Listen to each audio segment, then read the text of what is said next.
Okay, what do you think, Sherry? You want to do this? Let's rock and roll. Let's make this happen. Let's do real things for real people.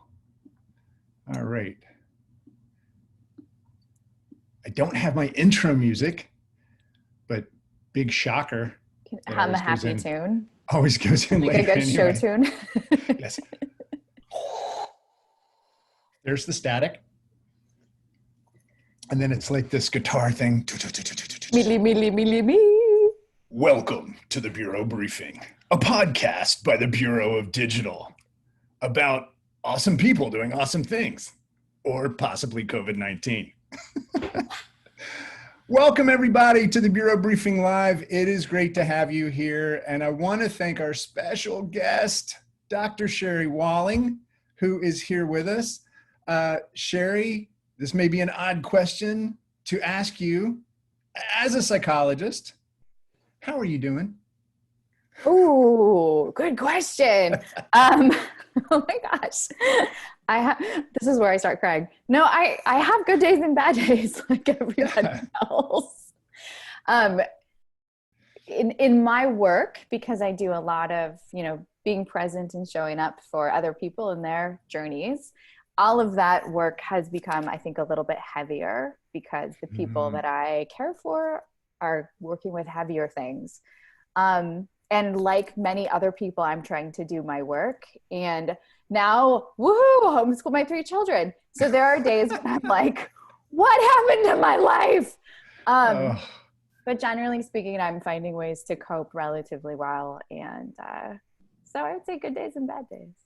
Well, there you go. Well, for everybody who doesn't know, Sherry is one of the co-founders of Zen Founder, which I believe you put together after helping people and realizing you needed a place to collect everyone so they could help each other as well. You specialize in entrepreneurs, and I think I read somewhere 72% of entrepreneurs struggle with their mental health. What does that number go up to now?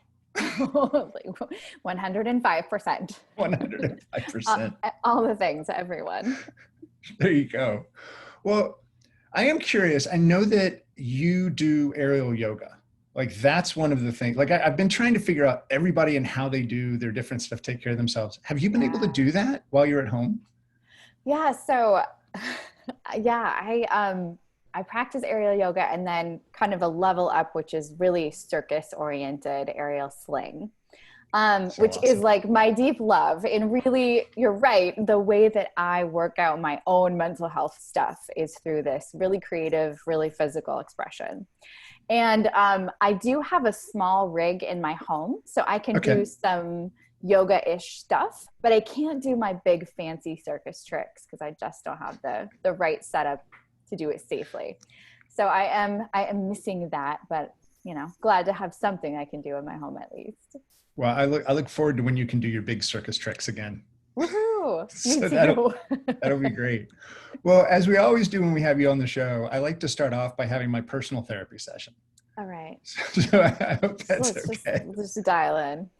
I'm going to do it. So I know I've heard this from a lot of other people too. I can't find my focus. Yeah. It has been such a challenge, and my family's home, and that's been great. My oldest daughter is taking remote dance classes from Joffrey. My youngest has got her own thing going on social, so she's recording all the time. My wife has got a room. I'm in the backyard.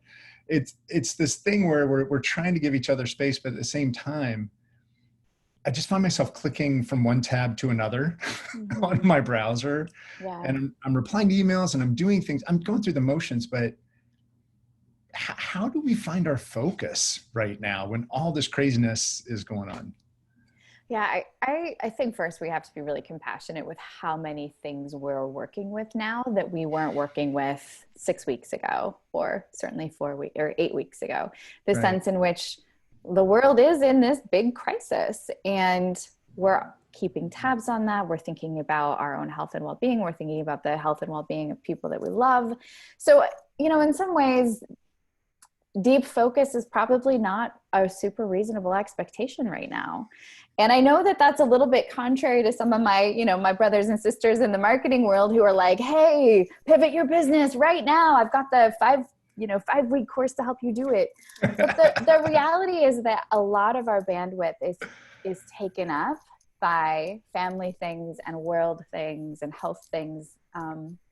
So I just really encourage people to kind of like dial back your expectations and choose 1 or 2 things a day that you can feel good about having accomplished, and not expect the same level of productivity that you may have had previous to this. Well, you wrote an amazing book, The Entrepreneur's Guide to Keeping Your Shit Together. And it has been a godsend over the past 5 weeks. Aww. But the section I keep finding myself reading is about keeping the haters in my head quiet, right? Like, how can I give myself permission to not be okay? And that's been the toughest thing, because running an organization and trying to be part of a family, I don't want to say I run the family, we kind of collectively try to get it moving in the right direction. I know everybody's going through this, but logically I can see it, but my brain just won't allow me to be okay with the effort I'm putting forth. I mean, what's okay? Like, is okay, hey, I'm present to the people in my household? Is okay, I'm taking care of the people that I work with? I'm listening, I'm showing up, I'm doing a little work here and there. Like, let's redefine what's okay. Right. Well, and so my running has gone through the roof. Yeah. Like I'm at like 35 plus miles a week now. Amazing. I've never been there before, which has helped to balance the 2 or 3 glasses of beer at night. Right. To do all that kind of stuff. We're all on the COVID plan. We are on the COVID plan. I know you and I were joking about that before. The COVID-19 is about the weight that you gain. But what are some of the things you're hearing from the people you talk with? Like, what are some of the common challenges that people are going through? Yeah, I think that sense of feeling really fragmented, like you're pulled in lots of different directions at one time. And I think people are kind of feeling like they're failing at everything a little bit, right? Nobody's awesome at their work right now. Nobody's awesomely creative. Nobody's an awesome parent. No one's an awesome partner. Like, everyone is kind of like, whoa, I'm at like 30% capacity, which for you and I, and for the people that we serve, for these like sort of high performing, ambitious folks, that feels really crappy. So I think that the hater in your head is really loud right now, because it's like, you're not doing this well and you're not doing that well. And, you should be doing this better. And that noise is really, really exhausting for people. I think that's one of the main things I'm hearing.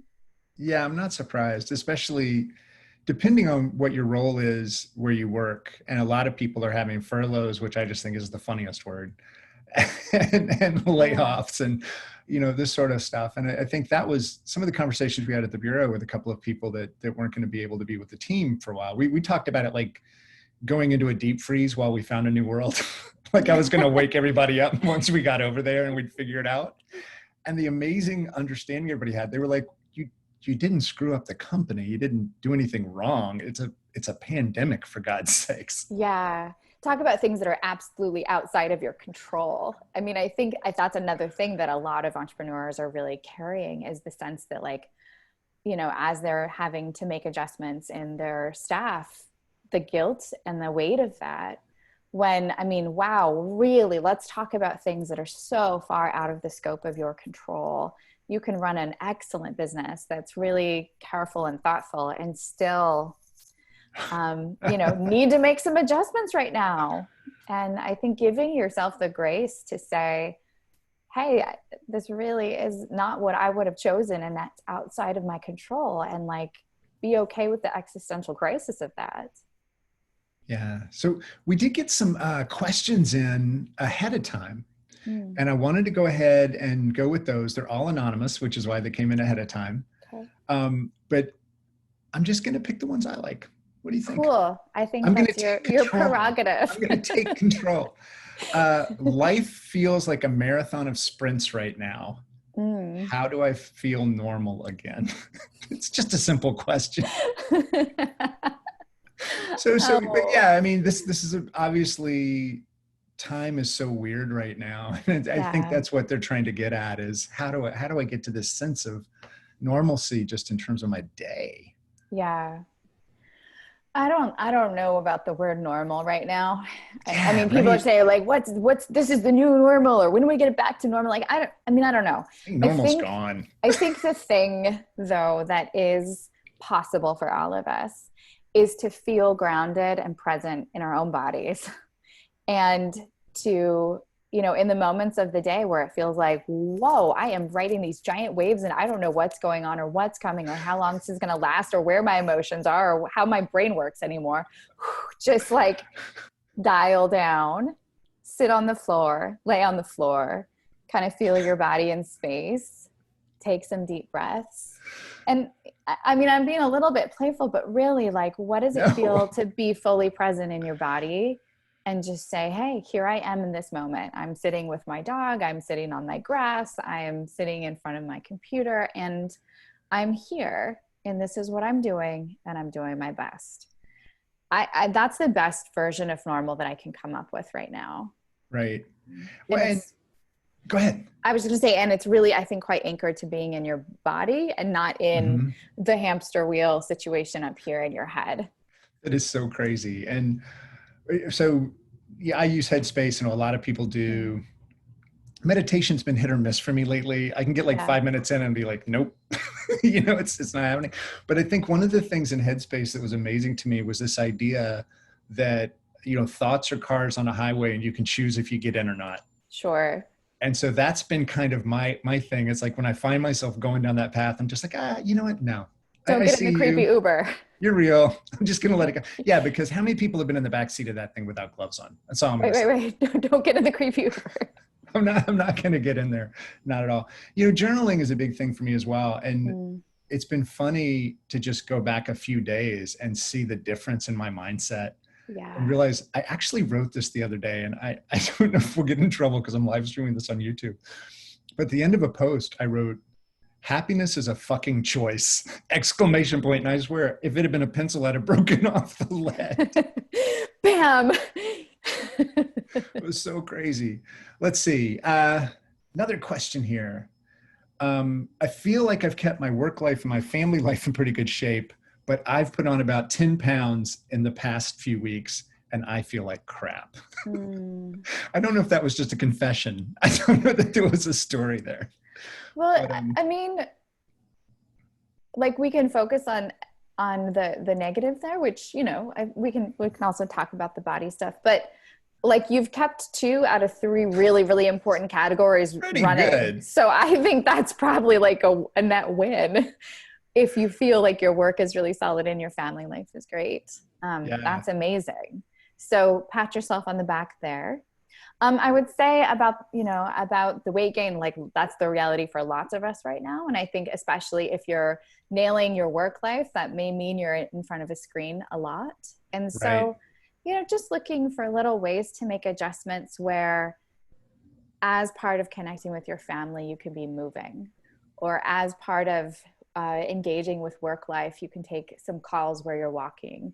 Just little adjustments. Don't be super super critical of what's kind of not thriving, because so much is thriving. Just see Yeah. if you can sort of raise the part of you that's not thriving to align better with what's working well.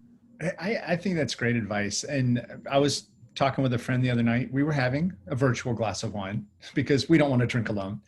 And he actually said, you know what, I'm just going to be okay with not worrying about anything else except for my family and what I'm doing at work right now. I'm going to give myself time after we get through whatever this is to get back in shape. And I was like, oh, can you do that? Is that Yeah. allowed? Yeah. And we do it all the time, right? I mean, you've probably seen the meme where it's like, you can have a great body, you can have a great career, you can have nice kids, you can, have a great sex relationship with your partner, you can have this and you have that. And then it says at the bottom, it's like, pick 3. And Oh, that's the reality for what most of us do in our lives, where right, we right. are always prioritizing one thing over the other. This Yeah. is condensing life and making those choices more complicated. But, maybe you say, okay, I need to take better care of my body right now. So like let the kitchen go. Like just choose something that you're like, I'm deciding not to worry about this so that I can worry about that. And that's an okay choice too. No one's going to see the inside of your house. Just, put on one of those funny Zoom backgrounds and people. There you go. Won't Yeah. know. My favorite is when people have filmed themselves interrupting themselves during the meeting now. That's just like. It's really meta. Like let's be creative. Let's see. Here's this question.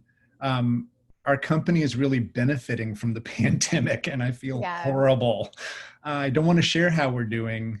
Everybody keeps saying it's okay to not be okay, but is it okay to be okay? Yeah, it totally is okay to thrive. I mean, honestly, I know a number of companies, I work with a number of companies who, again, through no fault of their own, are absolutely thriving. So I think there's the humility of realizing, hey, we just happen to be the right business with the right model at the right moment, and people really need our services. Yeah. So I think there's a way to honor your own success, honor the success of your team, to celebrate it quietly with some sensitivity to people around you, with some humility, and then make all of the piles of money that you can, and then shop at all of your friends' businesses and just spread that money around. Yeah. So I hope people do just create some thoughtful private space to celebrate, but you should celebrate if you're doing well. It's okay. Yeah. And you might have the opportunity to hire some of the other people, right? Totally. Like, you might be able to bring on their business or whatever. So I think that's a great idea. Think about how you're going to use some of that money to make other people okay. Yeah. Yeah, to improve your community. Yeah. Yeah. So to everybody listening live, we've got a few more questions here, but we'd love to get to your questions. So feel free to put it in the Q&A, or you can also just raise your hand if you want in the chat. And I know a few of you might just call on you. So there, figure that out, scientist. Okay. So this one is Carl takes control. Yeah, this is all I have. I can't even say my name. Tarl, take control. The haters will be on that one. Yeah, well done, podcast boy. You're all good. Okay, this one, I don't know if there's an answer, but I love it. Is everybody drinking more? I find I can't get to sleep without 2 or 3 glasses of wine every single night. Everyone is drinking more. Okay, there you go. So I mean, in all seriousness, like, it's gonna maybe get to be a problem for some of us, because I think it's so easy when you've been slogging through the day, and then the one sort of easily accessible way to modulate your inner state is alcohol, and it's right there, and it's totally socially acceptable, and lots of jokes are going around about it. But over time, it certainly can become problematic. So when you start to feel like, I can't sleep without that 3rd glass of wine or the 2nd bourbon or whatever, without judgment or shame, I might just say, hey, maybe do an experiment with moderating your drinking to where it's a Friday night, Saturday night thing, or capping it at 1 glass. There you go. Experimenting, exercise. There's lots of other sleep strategies, but I do think we should probably be pretty mindful of alcohol as a collective, we, myself included. Well, and it's interesting because you watch these waves of us connecting online. And that first wave was the virtual happy hours. Sure. I went to 3 back to back to back. Not a good plan. Right. I was overserved at the second one, heavily overserved. I'm still talking with the management about it. It's like your frat boy days in college. Right. Yeah. And then you've got, now people are starting to do coffee and conversation. Like, you're already starting to see people adjust from what that was. But I am curious, what do you think about Zoom fatigue? What do you think about this, where we're trying to connect through video, and a lot of people are doing it? And even what used to be a phone call, like you were saying, take a phone call and a walk. Mm-hmm. Right. So do you have any insights into why this is so exhausting? Well, I think on one level, there's you get on a call and you fidget with your mic, and you fidget with your lighting, and you fidget with your thing, and you can't just show up.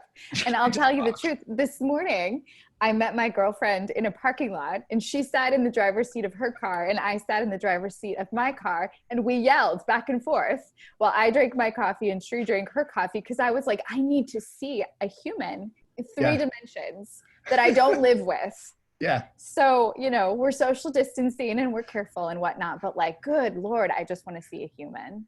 Yeah. So the Zoom fatigue thing is real, and, you know, the screen thing is tiring. Yeah, it's exhausting. I did the same thing 2 days ago. A friend of mine I hadn't seen in a while who lives in another part of town said, I'm picking up chicken shawarma wraps and I'm going to be at this park. And if you want to meet at this park. And so we did, and we sat at different tables. Yep. And we ate and we talked to each other and we laughed, and it was great. And you know, we did kind of the virtual hug or distance hug, which I'm sure anybody else in the park, which we didn't see anybody, would have been like, what the hell are they on? Look at them over there, like trying to do a thing. So, oh man. Okay, here's another question here. And then I see we've got one from Ivy in the Q&A. That's great. So much uncertainty right now. It literally feels like it's killing me. How do I figure out what's going to happen next? If you don't have a crystal ball. Yeah. I mean, I think it's helpful to like really dial in on what is controllable to you. And that's not as much as we probably wish, but to some extent, controlling your body, controlling the space in which you live, controlling the extent to which you're reaching out to other people. You can be an active agent in the world without knowing what's going to happen, because none of us do. I mean, even on a good day without a pandemic, our predictions are subject to error. And now the variables are there are way more of them, and they're fluctuating wildly. So the predictability of the world is less than ever. And I think to some extent we have to get more comfortable with that, because we never really could control or predict what was going to happen anyway. No. We just sort of had less, we had a little bit happier of a delusion about it. Yeah. Now all our delusions are being stripped away. Yeah. And now we're seeing what's really there. And I appreciate the uncertainty side, that question, because I think that's a big part of, for me personally, I mean, that's the big part of the struggle is I'm charging down a path and I'm like, does this matter? Right. Yeah. Like, or where can I focus? So to your point, I think that's great. Our sphere of influence may be the size it always was. It just feels so much smaller right now, but we can focus on those things that we know matter, which generally is going to be the people that are close to us, I would imagine, that we can help them. We're going to assess risk differently. Yeah. You know, and I just want to reaffirm, like, it's okay not to know. It doesn't feel comfortable, but the pressure to know is just not helpful or possible. So, yeah. So I got, I just got this question, actually got texted to me. On top of everything else, I got laid off last week. I'm struggling to figure out my purpose. I feel like I'm just floating. Yeah. I know. It's such a tough time for everyone. It's so heavy. And I think when I hear something like that, I want to say, like, be super gentle and get back to basics. So even thinking about what kinds of things brought you joy when you were a kiddo, you know, was it building with Legos? Was it art? Was it writing? Let yourself do some of those, like, very basic joy-giving things. Right. And give yourself a couple weeks before trying to plot your next move. And I know that sounds crazy. I know it's supposed to be like, jump back, get back on the horse if you know, but like, recenter, figure out what your deal is right now. Let yourself have a little rest. I mean, that's true. I've thought about that from a business perspective, but it's true from a personal perspective as well. There's no better time to reinvent who you want to be moving forward, right? Yeah, because everything 2 weeks sounds like, amazing. The deck of cards just got thrown up in the air. It's like, you could. There's not a lot of order to the universe anymore. All right, great. Well, Ivy had a question here. Ivy, I am going to allow you to talk. Zoom is giving me so much control. power control, man. I know. So there you go, Ivy. Talking is permitted. Go ahead and ask your question. Hi. Yeah. So I have an employee who is has workaholic tendencies, and we all used to go into the office, and she would kind of take her time commuting home to like have that transition from work to like being off work and mentally, right? And now that she's working from home, she's having a really hard time, even though she has an office space. She leaves that office space on time and goes on, to the rest of her evening, but she's really having a hard time like mentally shutting off from work. And I know most entrepreneurs and business owners have that same problem, right? We're taking work home for sure. Any advice on what she might be able to do to end her day? Yeah, I mean, so there are sort of two things happening in my head at once. One is it'd be an interesting conversation to try to do a deep dive into what she's holding on to and why. I mean, I think we're sort of playing with this theme of control a little bit today, but I think, sometimes our work can feel more controllable than the rest of the world. And so there's a tendency to overemphasize that because it feels like, hey, I can do something about this. So, if I'd be curious about what is pulling her and why. The other thing, though, more practically, is I think as you identified this sort of transitional period of commuting home from the office used to be important to her. There may be some other rituals that she can start to implement that will help her shift from one part of her identity, as a professional, to the other part of her identity, which is like as a private person or a family member. So, if you think of good old Mr. Rogers, he had his like sport coat, and then he would take it off and put on his cardigan. He had his brown leather loafers, and he would take them off and put on his house slippers. So even like dressing for work and then changing, or thinking about shifting. Obviously, she's got this office space, which is perfect. That's the workspace. Nothing else happens there except work. And then the transition to the rest of the home. So getting really creative with how you artificially move from office to home can be helpful, I think, for lots of entrepreneurs, especially folks that work at home. Thank you. That's really helpful. I love the Mr. Rogers analogy. I'm going to tell her that. I think that would be helpful for her and for me. Yeah, I really do like the aspect of getting dressed and then changing, right? So wearing your nice work clothes and then shifting into your jammy pants, yoga clothes, whatever your off time outfit might be. That's great. Yeah. Thank you, Ivy. Thank you. All right. We have an anonymous question that came in. How do we stop apologizing for not being our best selves right now? Just stop. I mean, you make it the tagline in your email, which I probably should. It should just say like, "Dear world, I am slow to respond to email. I'm running 3 to 5 minutes late for everything." Because inevitably, anytime there's a gap in my meeting schedule, some child comes running into my office with some like child emergency. So I think it's helpful to think about our language around it and just to say, hey, thanks for being patient with me. Thank you for waiting for me. Thank you for understanding that I'm juggling lots of things right now. Thanks for being gracious.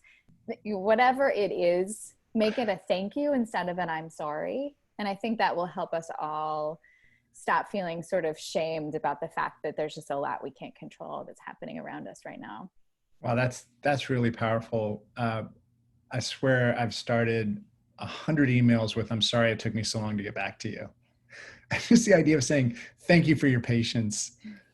Just that little shift really does make a little bit of a difference because it's praising them versus, shaming self-deprecating. Yes, shaming me. Don't you know that late shaming is not acceptable anymore? Okay. Yeah. Let's see. Ben Kalkman. Hey, Ben. Let's put Ben live here, and he has got a question for Dr. Sherry Walling. Go ahead, Ben. This is cool. My first therapy session. I love it. Hey, Ben. least officially live. Okay, so here's my question. There's a lot of talk right now, noise at least, about like mergers and selling and closing down. And I even putting here, I think David Baker's doing something on this next week. So my question is this: all that noise and uncertainty really piles up on me, and sometimes I feel like I'm trapped by this thing I've created, this business that has evolved. So my question is, what's a good strategy to manage that stress? I don't have business partners. I've got a really large family, so I don't really want to put this on my wife. So I kind of feel like I'm on my own island right now. And so I'm just like, what is a good way to kind of deal with that? And you might have some ideas. That's what I was hoping for. Yeah. Hey, thanks for the question. I think as much as possible, not knowing your background, but I think as much as possible, if you can write down a series of well thought through if-then statements. So if revenue drops below this level, then I need to look at layoffs, or if this happens in my business, then it may be a good time to consider selling.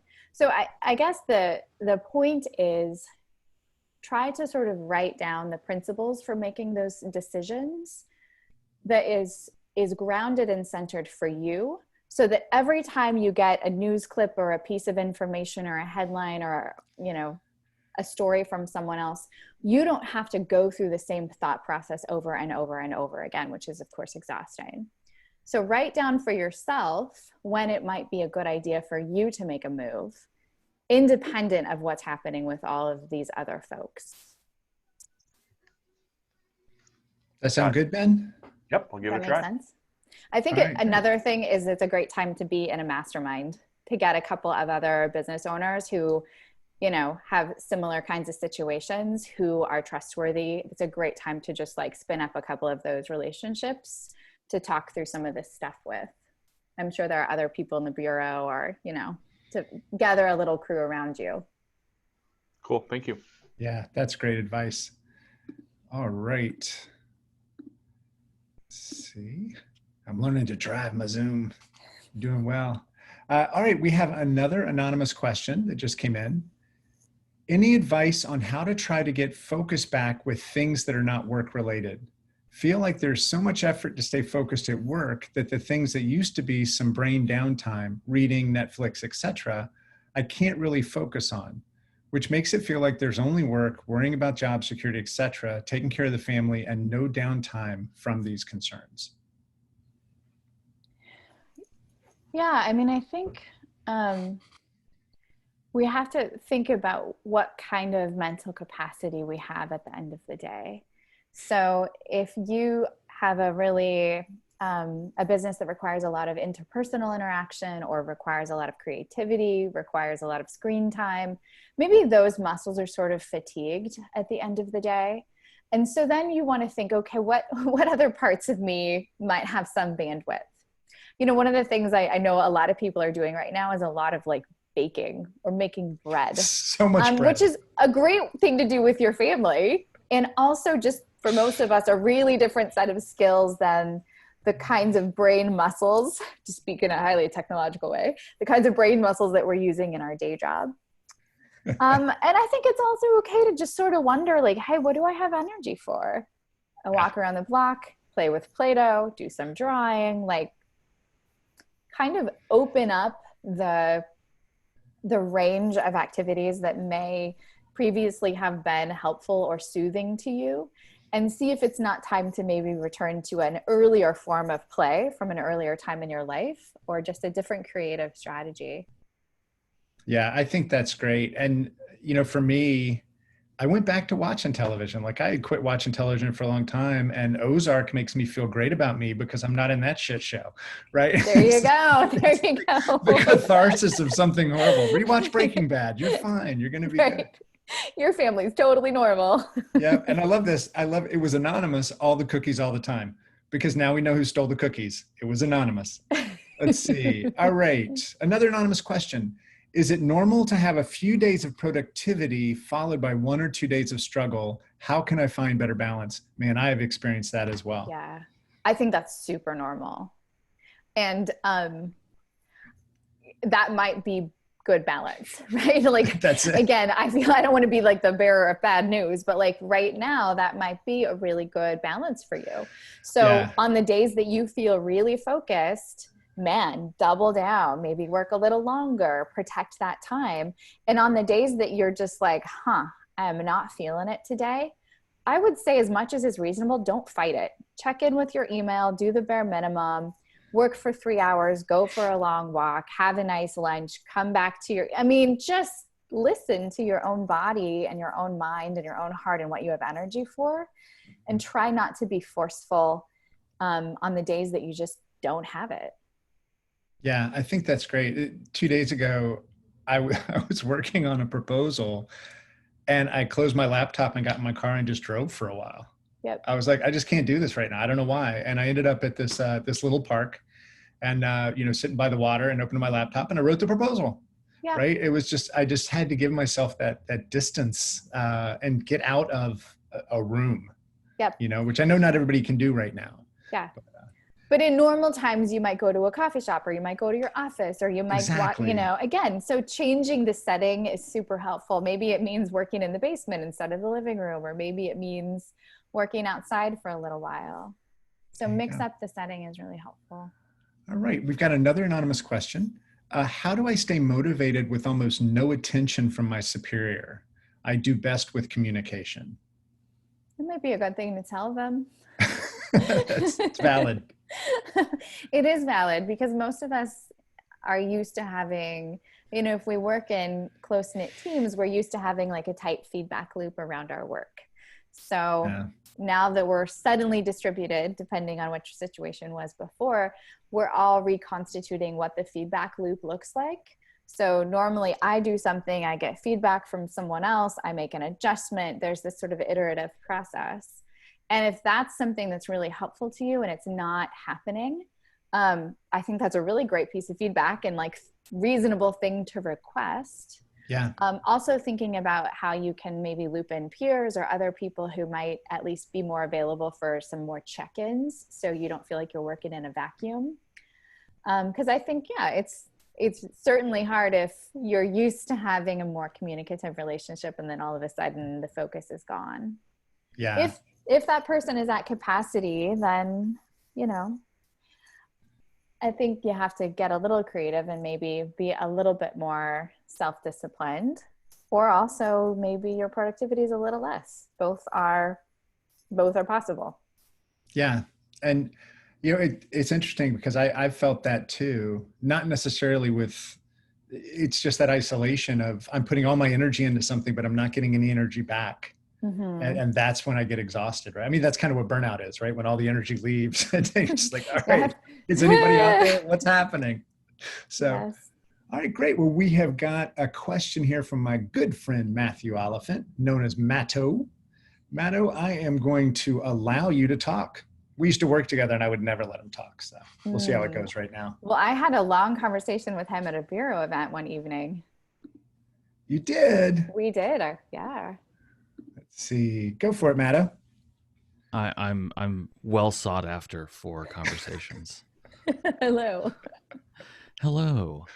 My question is, I struggle to figure out how to ask this as a question. It's not really a statement, but a state of being where I have a couple of proposals out and people have gone dark. And normally when prospects go dark, I poke at them a bit, friendly wise. And right now it feels very weird to try and be selling something. Mm-hmm. So I'm struggling with this, needing to follow up because I'm trying to make income for my business, and also don't want to bother them because, like one of them lives in Italy, and I last heard from them about a month ago and they haven't responded to anything, even just, hey, how you doing? So I don't, potentially the worst has happened for them. So it's just very weird, and I'm not sure how to proceed with this other than the fumbling that I'm usually pretty good at, I suppose. So you have been doing some of that like just the general friendly prompts, like, hey, checking in. Okay. Yeah.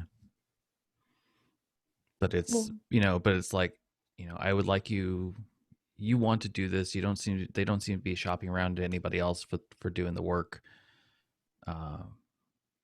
but it's, they've just gone dark, and Yeah.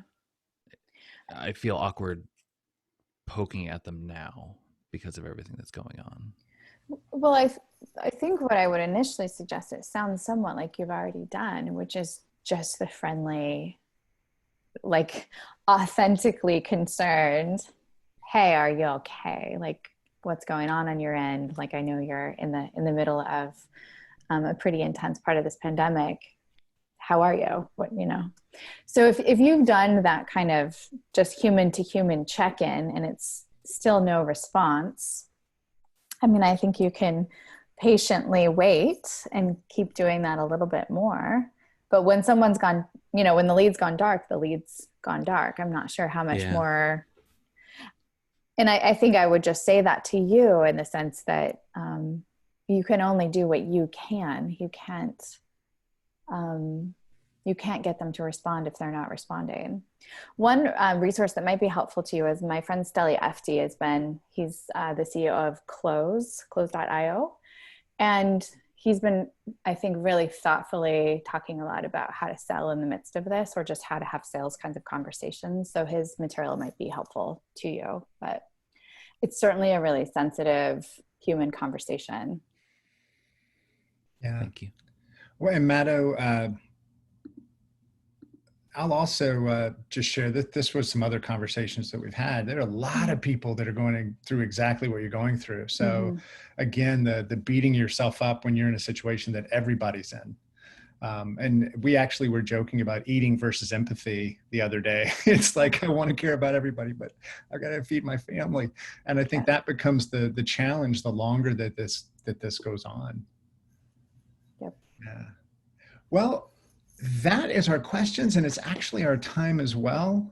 Sherry, do you have anything you want to share with everybody, or any of those fun things? It's always nice to get put on the spot right at the end.